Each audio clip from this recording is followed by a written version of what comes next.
Olá, uma boa noite. Estamos começando o programa Em Pauta aqui pela sua TV Canção Nova. Uma alegria chegar até você, sua casa, sua família, com um tema sempre importante, como fazemos aqui no nosso programa. E nessa noite nós vamos conversar sobre sustentabilidade. Você acompanhou aí os debates dessa Conferência do Clima acontecido no Rio de Janeiro e que, obviamente, gerou aí muito debate, muita discussão entre governantes, entre ONGs, enfim, pessoas que lá participaram. E é o que nós vamos conversar sobre nesta noite sobre a Rio+20. Um pouco o legado que fica dessa conferência, grande conferência acontecida no Rio de Janeiro, como você vai acompanhar agora na nossa matéria inicial. A Conferência Internacional Rio+20, ocorrida entre os dias 13 a 22 de junho deste ano, entra para a história como uma das maiores conferências já realizadas. Durante 10 dias, representantes de 188 países estiveram circulando pelo território brasileiro na zona oeste do Rio de Janeiro. Segundo o Comitê Nacional Organizador, a conferência recebeu mais de 45 mil participantes. No entanto, para muitos políticos e organizações ambientalistas, a declaração final do encontro foi o resultado de um fracasso de liderança. A Rio+20 terminou com decepção para todos os envolvidos. No encerramento, o secretário-geral da ONU, Ban Ki-moon, precisou voltar a um tema muito mais antigo do que economia verde, sociedade verde, desenvolvimento sustentável ou defesa no meio ambiente. Ban Ki-moon pediu a todos os governos que eliminem a fome do mundo. Ninguém deveria passar fome, disse ele. O encontro, que marcou os 20 anos após a emblemática Cúpula da Terra, também realizada no Rio de Janeiro em 1992, e 40 anos depois da primeira reunião mundial sobre o tema em Estocolmo, tinha como objetivo estimular novas medidas rumo a uma economia verde. Mas a declaração, que foi concluída por negociadores de diferentes governos, coloca a economia verde apenas como um dos muitos caminhos rumo a um desenvolvimento sustentável. Sustentabilidade, para além dos dramas ecológicos, no Em Pauta desta noite. Tá aí, para você ter uma noção do que foi essa conferência Rio+20, com todos os seus altos e baixos, e nós vamos repercutir isso aqui no programa dessa noite. Aqui nos nossos estúdios em Belo Horizonte, o nosso querido Frei Antônio Moser, que mora bem ali pertinho, numa área bastante arborizada ainda, não é? A Serra de Petrópolis, essa cidade imperial, e que, não é, nos traz memórias e lembranças maravilhosas, obviamente. O senhor que é um defensor do verde, Frei Moser, boa noite. E aí, o que achou da conferência? Muito boa noite. Evidentemente que a gente não pode dizer numa palavra o que achou. Mais ou menos isso que foi colocado logo na chamada. A gente tinha certas expectativas, não muito grandes, porque sabemos que essas grandes reuniões normalmente fazem surgir aquilo que um antigo provérbio latino dizia, não é? Parece que as montanhas estão se agitando e vão parturir um ratinho, ou seja, muito barulho e pouco resultado prático. Mas, de qualquer forma, sem dúvida, um grande evento, sobretudo, depois vamos recordar alguns aspectos no nível da consciência de que é preciso realmente tomar novos rumos. Tá certo, olha, e temos a alegria de receber aqui pela primeira vez no nosso programa professor, na verdade ele é médico, não é? Mas também é professor, doutor Apolo Hering Lisboa. Ele é médico ligado à área da saúde e meio ambiente, esteve na Rio+20, acompanhou, também ali debateu, proferiu, não é, palestras, enfim. Ele leciona atualmente aqui na Universidade Federal de Minas Gerais e é idealizador e fundador do projeto Manuelzão. Daqui a pouquinho a gente vai entender também o que seja esse projeto aí. Professor Apolo, boa noite, seja bem-vindo ao Em Pauta. E o senhor, o que achou da conferência? Qual a avaliação que o senhor faz? Eu acho que a avaliação principal é a distância que tem entre os governantes e a sociedade. Para mim ficou mais claro isso, até fisicamente. Enquanto os governantes foram lá para o Rio Centro, um aparato bélico, tudo com ar condicionado, isolando as pessoas, uma coisa muito até desagradável da gente participar. Eu estive lá também.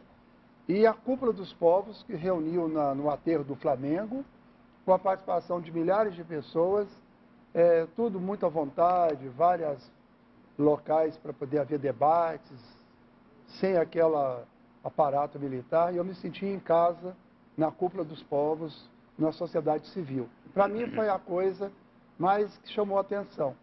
Fora isso, me chamou a atenção a incapacidade dos governantes de terem uma definição, chegarem numa conclusão que realmente movimentasse o mundo para uma mudança de rumo. Eu fico imaginando como é que eles iam fazer esse documento se eles não acreditam naquilo. É muito difícil você fazer um documento sem emoção e, pelo contrário, sem acreditar na proposta de desenvolvimento sustentável. A própria expressão economia verde, ela leva ao engano. As pessoas acham que a economia verde é ecológica. Nada tem economia verde com ecologia, pelo contrário. Economia verde é plantar eucalipto, é você ter monocultura extensiva, é você dizer que está combatendo o excesso de carbono, mas você não defende a biodiversidade, você não defende a fauna e nem a flora. Então é uma propaganda enganosa. Tá certo. Agora, Frei Antônio Moser, eu comecei perguntando, obviamente, para vocês dois o que acharam, um pouco da avaliação mais geral, porque essa foi realmente a percepção que se teve das pessoas que acompanharam pela TV, pelos vários meios de comunicação, impresso, internet, rádio e assim por diante. E, por outro lado, a ausência, Frei Moser, dos grandes líderes, não é? Porque, usando essa expressão atual, né, os BRICS comandaram o espetáculo, mas os ricos realmente se mantiveram distantes. Nós tivemos ali apenas na conferência representantes da França e Itália, enquanto que a Alemanha, Estados Unidos e outros mais nem por ali passaram. Os americanos defendem, não, o Obama não vem porque está tendo eleições americanas nesse momento, então não poderia se deslocar, mandou a Hillary Clinton ali. Mas a ideia que se tem é de que, de fato, a conferência, mais do que um sucesso nesse contexto, pela má vontade dos mesmos, muito preocupados com seus interesses apenas, acabou sendo um certo fracasso. Não de todo, obviamente nós vamos conversar sobre isso. Sim. Bom, os telespectadores devem estar lembrados que Apolo foi um grande orador, não é? E que se contrapunha a Paulo, não é? Então, eu sou de Apolo, eu sou de Paulo. Eu estou vendo que o nosso Apolo aqui, professor Apolo, ele logo colocou o dedo em duas feridas. A primeira, verde por fora, vermelho por dentro. Traduzindo, aparentemente vai melhorar, mas na realidade as feridas profundas não são curadas. Então, achei muito interessante essa sua colocação. Segundo, a distância entre aquilo que a sociedade, sobretudo nos países emergentes, vai tomando consciência, enquanto que parece que as autoridades das grandes nações querem prosseguir no mesmo rumo. Não é? O mesmo rumo significa produzir mais, consumir mais, cada vez maior sofisticação, sem se preocupar com o futuro, nem o presente, nem o futuro. Então, realmente foi uma colocação excelente que já abriu o nosso debate. Ou seja, essa distância, ela é mortal. E distância entre pobres e ricos já passou da moda, porque hoje o Brasil é o tal, os BRICS são os tais. Não, isso é uma enganação.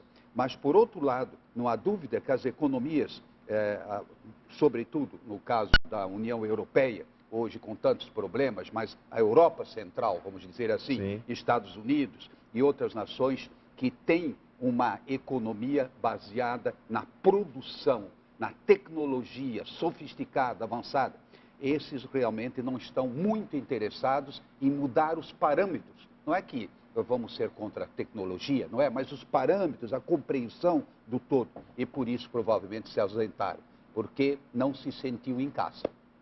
Né? Pois é, aí está a questão.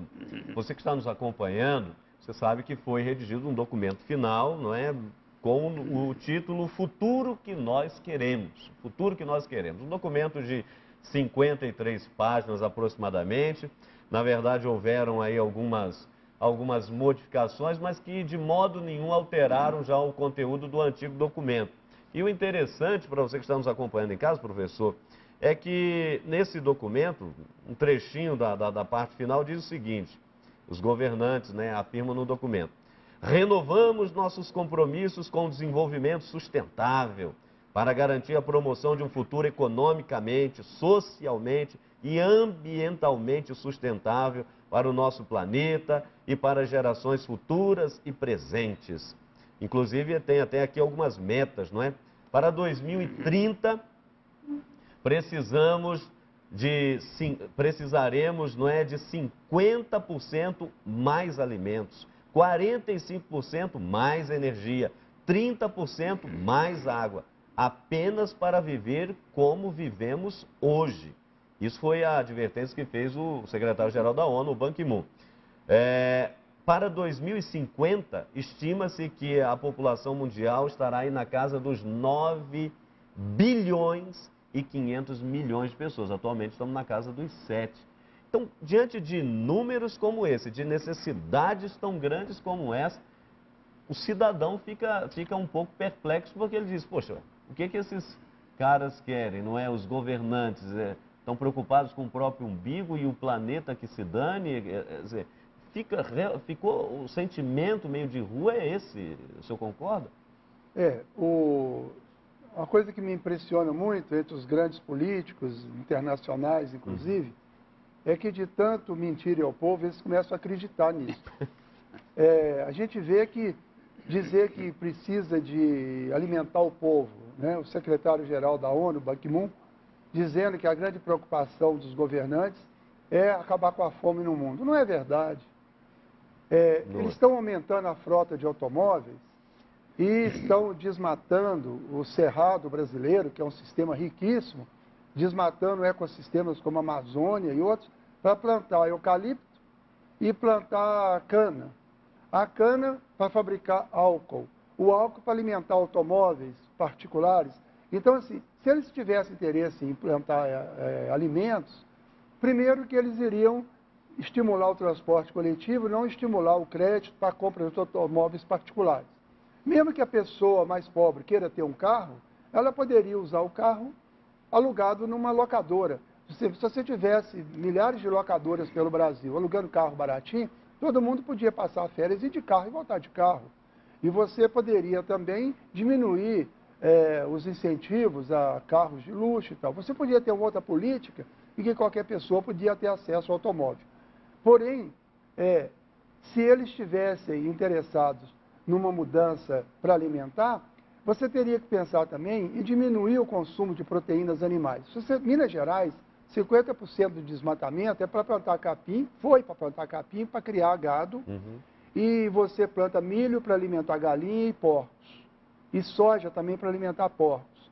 Então, se você gasta dinheiro, água, energia, transporte, para produzir alimento para os animais, e depois você vai matar os animais que são criados de uma maneira cruel, não seria o caso de estimular uma dieta mais vegetariana, sem proibir as pessoas de ingerirem proteínas animais, para diminuir a produção desse segundo ciclo?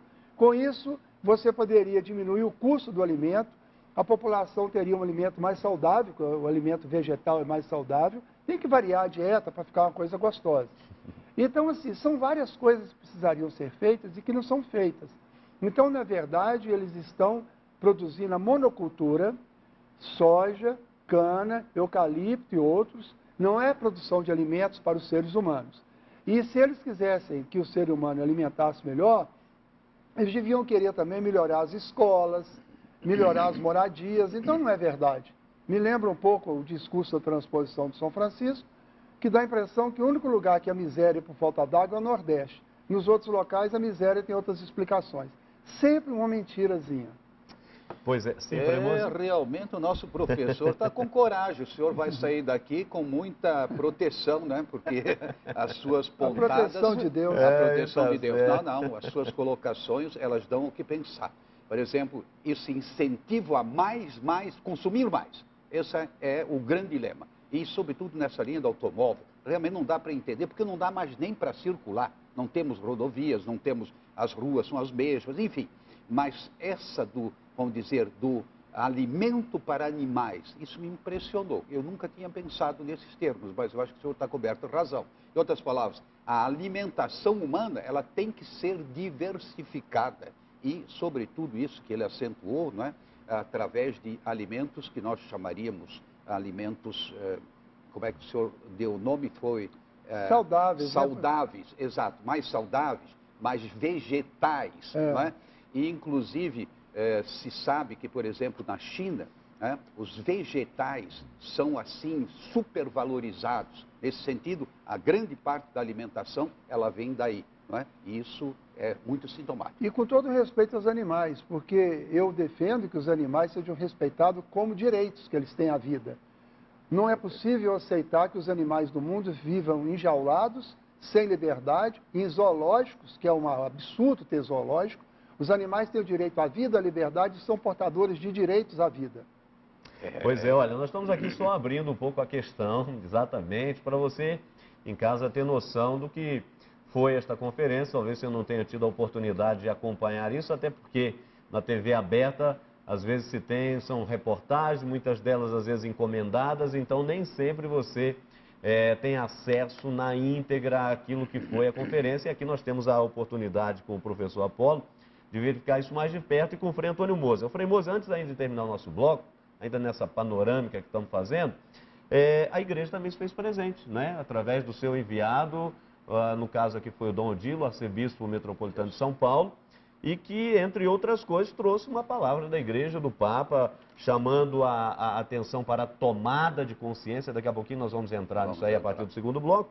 Mas o Dom Odilo já dava uma fala um tanto espinhosa em determinado momento, onde ele dizia simplesmente que declarava: os países ricos só querem saber dessa chamada economia predadora, não é? Que vão acabando com os recursos naturais e assim por diante. Então, depois claro, obviamente, a partir da crítica também propondo. Isso aí nós vamos fazer no programa. Mas essa participação da igreja, o que o senhor achou? Eu a igreja diria tem que estar aí? Que ela se deu em dois níveis. Esse de uma oficial, participação então do Dom Odilo, representando a igreja oficial, mas sobretudo a participação daquelas pessoas que se inspiram no Evangelho, não é? E que não vêm em nome da igreja, de uma religião, mas em nome da sua consciência, não é? Ou seja, do Deus Criador, não é? Pai de todas as criaturas, assim por diante. Então, junto com a presença, não é católica, nem só cristã, mas todas as religiões que fizeram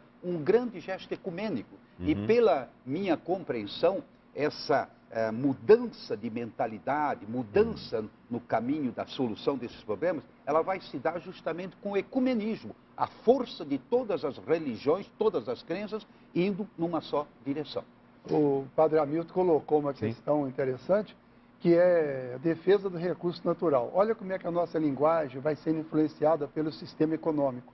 Nós estamos defendendo a natureza, os animais. Quando fala-se recursos naturais, está se pensando no uso econômico. Exatamente. E uso econômico só para o ser humano. Quando você polui um rio, você esquece que os animais precisam de beber água, os passarinhos precisam de beber água. Nós temos que contemplar esta maravilha que é a natureza, em nome de outros valores, e não apenas do uso econômico imediato dele. Numa perspectiva muito mais de comunhão com a própria natureza do que o egoísmo apenas humano, não é isso? Tá certo, nós vamos para o nosso primeiro intervalo, temos muita coisa ainda para conversar aqui no nosso programa sobre sustentabilidade, ainda até mesmo entendendo melhor o que significa sustentabilidade, porque o tanto que se falou não é nesta conferência, mas talvez o pouco que se tenha de intenção prática, então a gente ainda vai ter a oportunidade, vamos ter a oportunidade de aprofundar isso aqui um pouco mais. Vamos para o nosso primeiro intervalo e já já estaremos de volta.